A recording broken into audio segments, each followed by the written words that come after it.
چی برشان بکنیم؟ الحمد لله رب العالمين والصلاة والسلام على محمد وعلى آله وأصحابه أجمعين. قال الله تعالى: ولقد بعثنا في كل أمة رسولا أن اعبدوا الله واجتنبوا الطاغوت. صدق الله العظیم.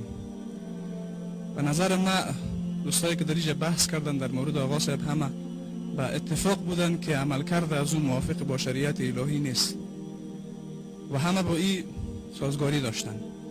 من میخواستم یک نکته را اشاره بکنم که هیچ کسی از دوستا به اون نکته اشاره نکرده. الله متعال هدف اساسی ارسال همه پیامبران الهی را دو نکته اشاره میکنه. نکته اولی ان اعبد الله، فقط الله را عبادت کردن، و اجتنب الطاغوت، و از طاغوت اجتناب کردن. اجتناب از طاغوت لازمی توحید هست و اگر هر کسی از هر طاغوتی اجتناب نکنه لا اله الا الله گفتنش کامل شده نمیتونه. متاسفانه همه بزرگوارا در اینجا تشریف دارن، شاید مناسب نباشه چیزی را که بگم، اما به خاطر ادای مکلفیت دینی خود میگم. ما در تقسیم بندی توحید الوهیت داریم، این توحید در عبادت. الله در عبادت یگانه هست، هر عملی به عنوان عبادت به غیر الله کفر هست. یکی از موارد مهم دیگه توحید در حکم هست. توحید در حکم یعنی توحید در قانونگذاری، توحید در ساختن برنامه زندگی برای بشر. ما متاسفانه به کارهای بسیار نازکی در اجتماع خود متوجه هستیم، به بزرگترین ارتدادهای سیاسی توجه نداریم.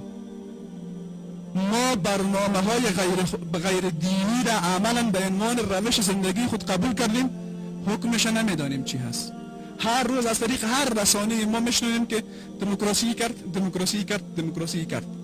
یکی از موارد ایمان به الله است که بعد از همه آنچه که غیر شرعی باشه باید اجتناب بکنی و پرهیز کردن از همه برنامه های غیر دینی از لازمه توحید است. و متاسفانه علمای بزرگوار ما ارتدادهای بزرگ سیاسی را نمیبینن. همه ما اتفاق داریم که یهود و نصارا دشمن هستن، هیچ کس اختلاف ندارن، نه، اما همه ما در تحت حاکمیت یهود و نصارا زندگی میکنیم.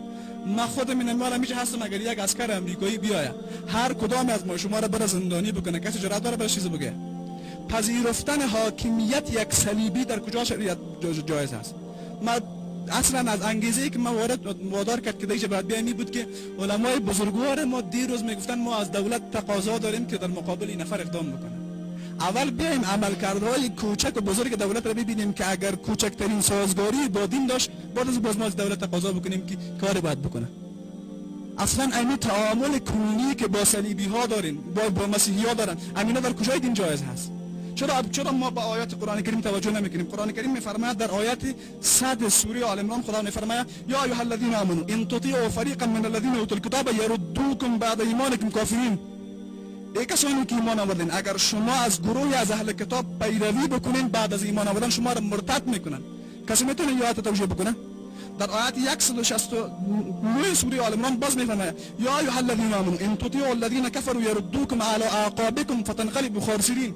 ای مؤمنین اگر شما اطاعت از کفار را بکنین شما را به پاشنه های پایتان برمیگردن و از دین مرتد میکنن.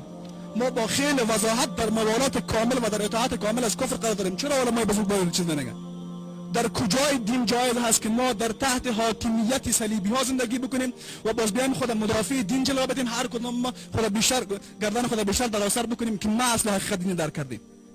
شرایط فعلی را کدام یک از بزرگوارا میتونه توجیه بکنه؟ چرا یک به چیزی نمیگن؟ آیا ارتداد سیاسی خطرناکترین نوع ارتداد نیست؟ آیا حاکمیت غیر خدا را قبول کردن ارتداد نیست؟ آیا دموکراسی را به عنوان روش زندگی کردن ارتداد نیست؟ چرا از این گپ نمیزنیم؟